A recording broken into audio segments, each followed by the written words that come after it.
If you have a quick connect like this one and you have an issue where you have little or no water flow into your kitchen faucet sprayer, then it is likely a problem with this quick connect. There are two things that can go wrong. One is that screen in there becomes clogged. It actually becomes clogged on this side of the screen, as this is the inflow side, or the check valve on this side becomes an issue because becoming dislodged.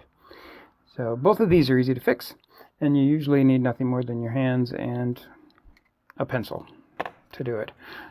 If you look at, if you have one of these and you don't know how to get this tricky end off, how to remove that, look down in the description. I'll put a link to a video on how to remove that. It's very easy to do once you know how.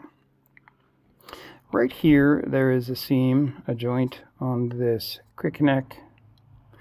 And on either side of that, there are places to put wrenches if you need to use wrenches to get this apart. Usually you can do it with just hands, but use wrenches if you need to.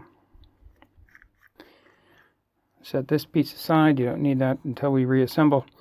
The screen is right there. What I'm going to do next is tap this, turn this upside down and tap it on my hand. If that screen comes out with a spring and the check valve, then that was definitely not seated properly. So if it does that, you definitely had an issue with it not being seated properly. It should have come out as a unit with that orange thing. Actually, tapping it should not have gotten it all out. I should have had to force it out from the other end like this, like I'm doing now with that orange piece, because I want to reassemble it.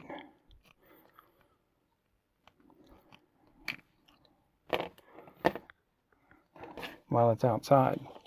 To reassemble it, push it in like that. And I'll tell you what happens is, normally this is seated very snugly, pretend that's inside the orange cylinder, very snugly up against the orange cylinder, and if it comes out just a little bit, it allows this check valve to travel beyond where it should and get hung up on that outer lip of the receiving side.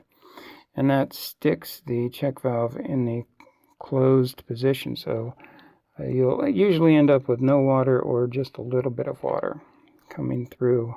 If it goes crooked, it'll allow a little bit of water to go through. To put it back together, make sure it's plunging. Hold it in a vertical position with the check valve up. Drop the cylinder on top of it. If it does that, fix it.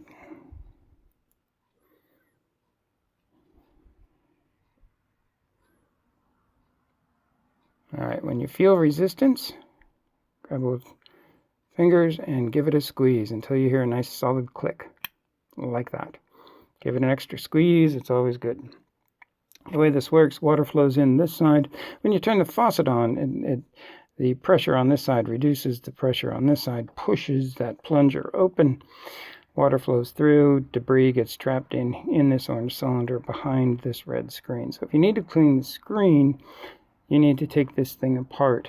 And to take it apart, just push with the pencil eraser on that check valve, but put it in your hand so you don't lose that spring. It's very easy to lose. So you would take it apart like that. Look at the back side of the screen. See if it is dirty. If it is dirty, take it to a sink with a working faucet and clean it before reassembling. So now we're going to reassemble again. Okay, doing the click and checking to make sure the check valve is functioning.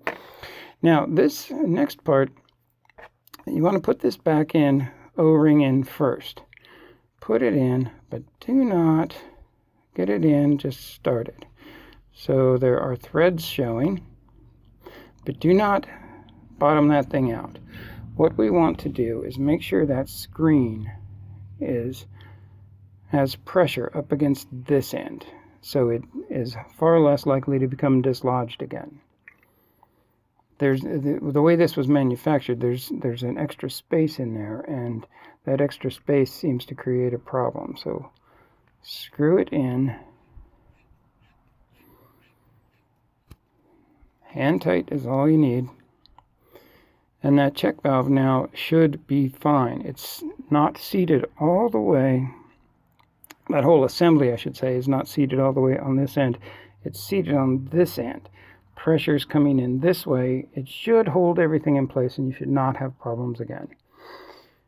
If you do have problems, at least in theory, you could pull that thing apart again, take the spring and the check valve out, put the screen back in.